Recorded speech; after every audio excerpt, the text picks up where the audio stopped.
in progress. 여러분 안녕하십니까? 반갑습니다. 오늘은 하나님의 정원의 꽃들이란 제목으로 하나님의 말씀을 보겠습니다. 이 세상에는 아름다운 정원들이 많습니다. 그리고 정원에는 여러 가지 꽃들이 아름답게 피어 있습니다. 그러나 세상에서 가장 아름다운 영원토록 아름답고 찬란한 정원은 하나님의 정원입니다. 그리고 그 꽃들은 땅에서 올라오는 꽃들이 아니라 그러한 꽃들보다 훨씬 더 아름답고 행복하고 거룩한 하나님의 사람들로 이루어진 하늘의 정원이 되겠습니다. 이 땅에서 구원을 받고 영생을 얻은 후에 천국에 간 사람들은 하나님이 만드신 천국의 그 아름다운 정원에서 영원토록 아름답게 피어나게 될 것입니다. 오늘 그러한 아름다운 정원들을 우리 함께 살펴보도록 하겠습니다. 요한계시록 21장에 보면 만국이 그 빛 가운데로 다니고 땅의 왕들이 자기 영광을 가지고 그리로 들어오리라. 천국의 모습이 이렇게 설명되어 있습니다. 여기서 이 만국이라고 하는 것은 이 수많은 국가에서 온 사람들을 의미합니다.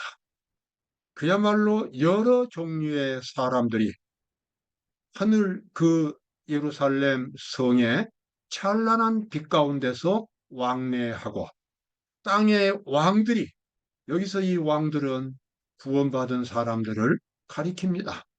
하나님께서는 이 구원받은 사람들을 왕이라고 그렇게 표현합니다.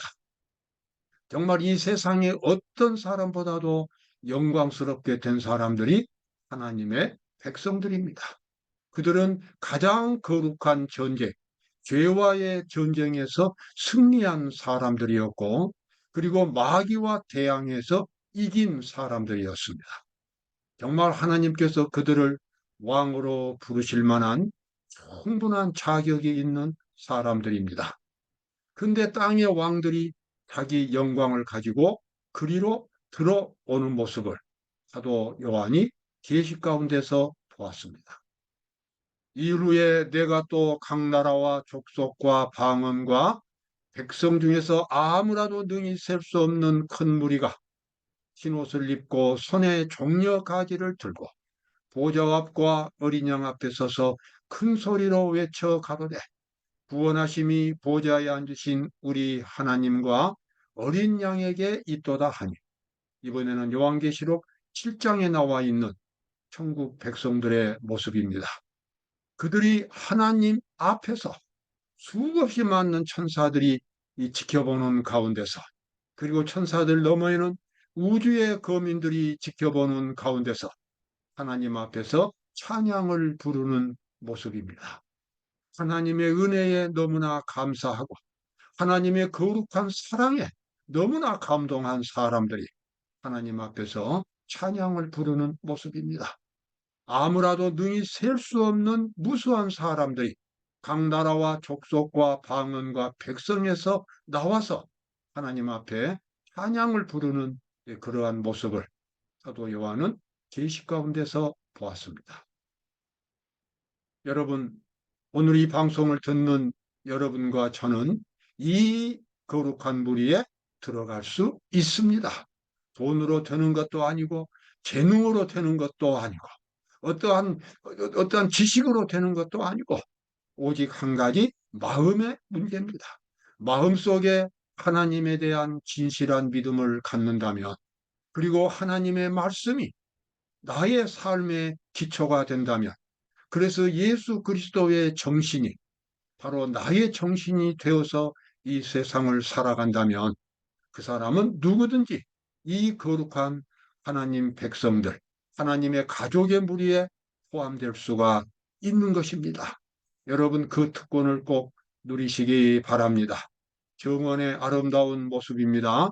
사람들은 이러한 정원을 만들고 구경하고 또 이곳에서 참 사진을 찍고 축하를 하지만 하나님이 만드신 하늘의 정원은 이보다 몇 천 배, 몇만 배 더 아름다운 정원이 만들어지게 될 것입니다. 자, 고린도후서 4장 6절에 나와 있는 이 말씀 여러분 기억하시기 바랍니다. 어두운 데서 빛이 비치리라 하시던 그 하나님께서 예수 그리스도의 얼굴에 있는 하나님의 영광을 아는 빛을 우리 마음에 비추셨느니라. 여러분 이 말씀 심오하지 않습니까? 예수 그리스도의 얼굴에 있던 하나님의 영광을 아는 빛을 우리 마음에도 비추어 주셨느니라. 여러분 사람의 얼굴은 마음의 표현입니다. 마음속에 어떤 생각을 갖느냐에 따라서 표정이 달라지게 되어 있습니다. 여기 나와 있는 말씀 보면 예수 그리스도의 얼굴에 있었던 그 표정이 하나님의 영광을 아는 그 표정이 이제는 우리 마음속에도 있게 되었다는 것입니다. 그래서 예수님의 얼굴에 나타났던 그 표정이 우리의 표정에도 나타나도록 하나님께서 그렇게 하셨다. 우리가 어떻게 예수님과 같은 표정을 가질 수 있습니까? 그것은 바로 예수님이 가지셨던 그 마음, 하나님의 영광을 아는 그 지식을 우리 마음속에도 하나님께서 깨닫게 해주시기 때문에 우리도 하나님의 영광을 아는 빛을 얼굴 표정으로 나타낼 수가 있다고 이 성경절은 말하고 있습니다. 그래서 우리 각 사람이 민족은 다르고 문화도 다르고 모양도 다르지만 모두가 다 하늘에 간 백성들은 구원받은 사람들은 하나의 공통점이 있습니다. 그 공통점은 무엇입니까? 예수 그리스도의 표정, 예수 그리스도의 얼굴에 나타났던 그 표정이 그 사람들 표정에도 똑같이 나타난다고 하는 것입니다. 그래서 우리 지상에서 구원받은 성도들이 하늘에 갈 때는 형형색색의 사람들이 있겠지만 그들에게 있어서 공통점은 모두가 다 예수님을 닮은 사람들이라고 하는 것입니다. 왜냐하면 예수님의 정신과 예수님의 마음을 속에 가지고 생활했기 때문에 바로 그 정신이 인격으로 형성되었고 그것이 이제는 표정으로 나타나게 된 것입니다. 어두운 데서 빛이 비치리라 하시던 그 하나님께서 어두운 데서 빛이 비치리라고 하셨던 그때는 바로 천지 창조 때입니다. 아무것도 보이지 않는 그 흑암의 무질서, 그러한 세계 속에서 하나님께서 처음으로 이 세상을 창조하실 때에 빛이 있으라고 말씀하셨고, 그래서 아름다운 세상이 그 후로 창조되기 시작했습니다. 천지 창조 때 빛을 비추고, 그래서 빛을 만드셔서 비추게 하셨던 그 하나님이 죄로 인해서 어두워지고 혼탁된 우리 마음속에도 똑같은 생명의 빛을 비추시고 예수 그리스도의 형상을 창조하신다고 하는 놀라운 약속이 여기에 포함되어 있습니다. 여러분, 우리가 만약에 이 경험을 갖는다면 세상에서 무엇이 부족하겠습니까? 무엇이 두렵겠습니까? 아무것도 두려운 것도 없고 아무것도 부러운 것이 없습니다. 우리는 세상에서 가장 행복하고 가장 아름답고 가장 영광스러운 가장 강한 그러한 사람들이 될 것입니다. 에베소서 2장에 나와 있는 말씀 제가 읽습니다. 전에 멀리 있던 너희가 그리스도 예수 안에서 그리스도의 피로 가까워졌느니라. 그는 우리의 화평이시니라. 둘로 하나를 만드사 중간에 막힌 담을 허시고. 여기 예수 그리스도의 십자가의 놀라운 능력이 있습니다. 이 세상은 죄 때문에 수많은 이 분열이 일어납니다. 민족으로 갈라지고 문화로 갈라지고 그다음에 그야말로 그 숫자로 다 셀 수 없을 만큼 많은 분파들, 많은 그러한 분류가 세상에서 일어납니다. 서로 멀리하고 서로 싸우고 이간질하고 바로 이것이 죄의 모습입니다. 그러나 예수 그리스도의 십자가는 이 모든 것들을 하나로 통합할 수 있는 놀라운 능력을 가지고 있습니다.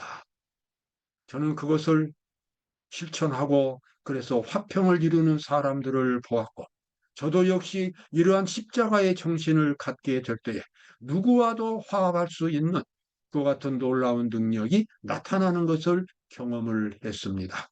예수 그리스도의 십자가의 정신은 죄가 분열시켰던 수많은 그 같은 이 갈등과 투쟁들을 하나로 통합할 수 있는 놀라운 능력이 있습니다.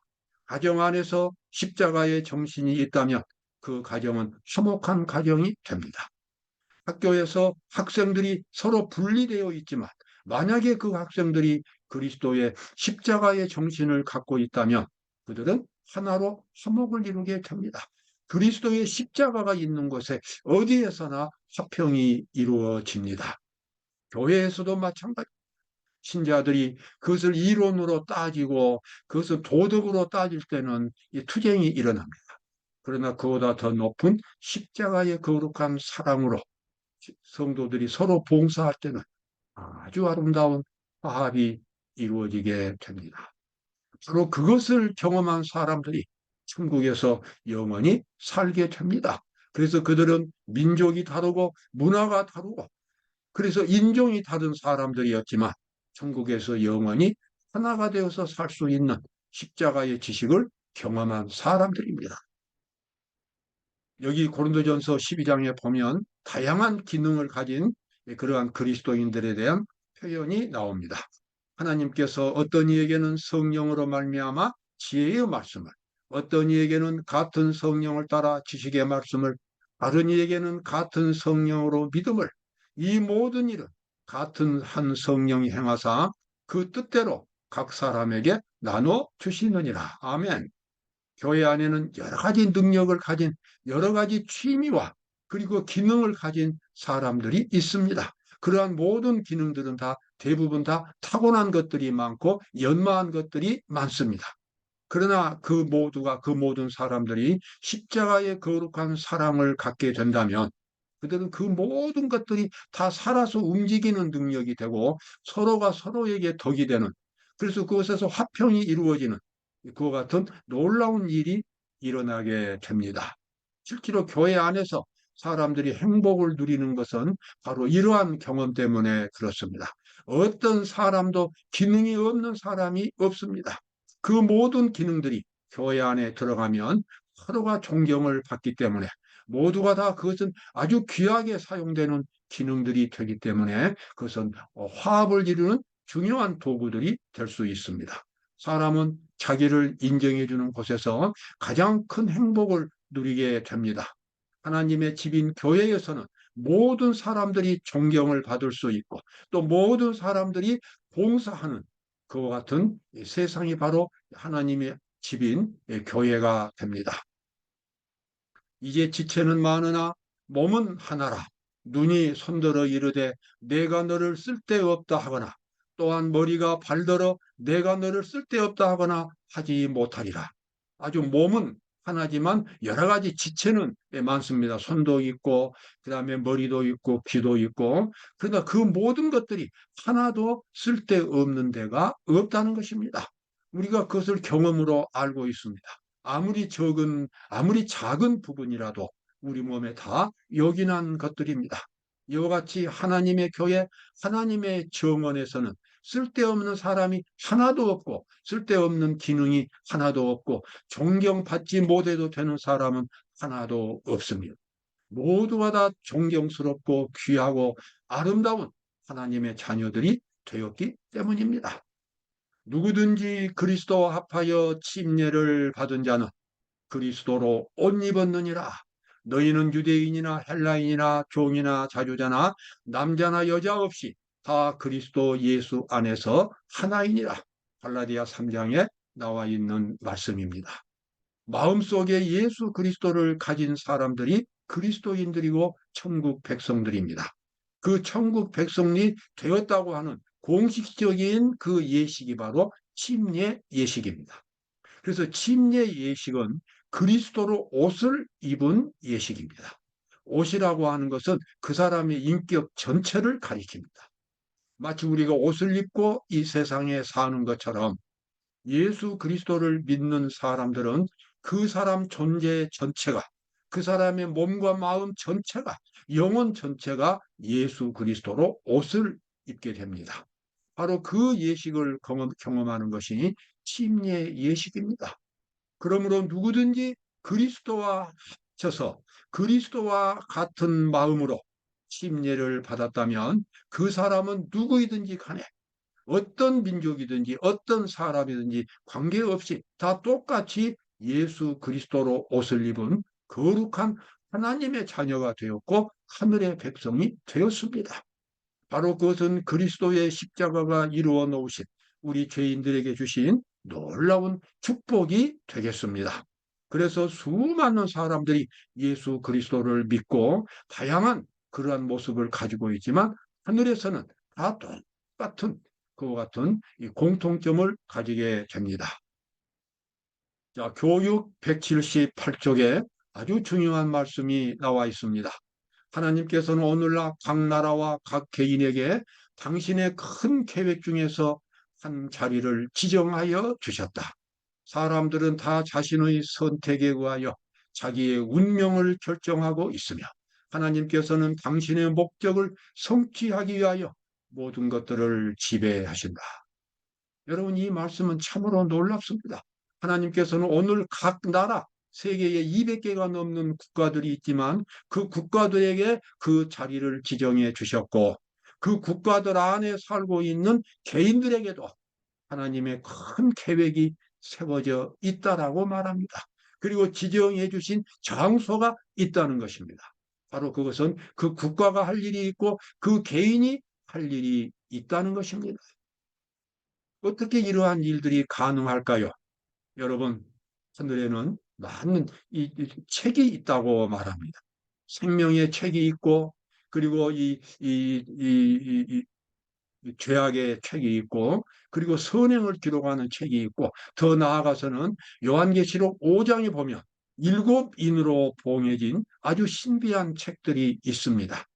바로 요한계시록 5장에 나와 있는 일곱 인으로 봉해진 그 책이 바로 각 국가와 각 개인들에게 하나님께서 계획을 세우시고 그들을 구원하기 위해서 끊임없이 일하시는 그 같은 모든 계획서가 그 책 안에 다 기록되어 있고 보관되어 있는 것입니다.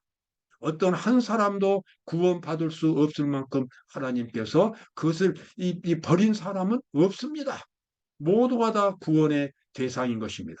모두가 다 이 세상을 창조하기 전에 하나님께서 다 구원받기로 예정해 놓으신 사람들인 것입니다. 그래서 모든 사람들은 존경을 받아야 하고 고귀한 대접을 받아야 하고 아름다운 꿈을 가질 수가 있습니다. 그 사람의 직업에 상관없이 교육에 상관없이 사람은 누구나 다 다른 사람들로부터 존경을 받을 수 있고 또 그러한 자격이 다 있습니다. 그래서 모두가 다 하늘 정원에서 하나님의 백성으로 구원받을 수가 있게 되겠습니다. 이것이 바로 하나님께서 우리 모두를 위하여 세워놓으신 구원의 대섭리가 되겠습니다. 여기 이제 마지막 성경절입니다. 그 안에서 건물마다 서로 연결하여 주 안에서 성전이 되어가고 너희도 성령 안에서 하나님의 거하실 처소가 되기 위하여 예수 안에서 함께 지어져 가느니라. 여기 나와 있는 말씀 우리 성도들 한 사람 한 사람을 집으로 표현하고 있습니다. 성경은 우리 각 사람이 자기의 일생 동안 하나의 집을 짓는다고 그렇게 말합니다. 나름대로의 집을 건설하고 일생을 마칩니다. 그런데 그 어떤 집은 하늘에서 갈 만한, 하늘에서 그것을 내놓을 만한 집이 안 되는 집을 지은 사람도 있고, 어떤 사람은 하나님 앞에서 자랑스럽게 제시할 수 있는 그러한 집을 짓는 사람들도 있습니다.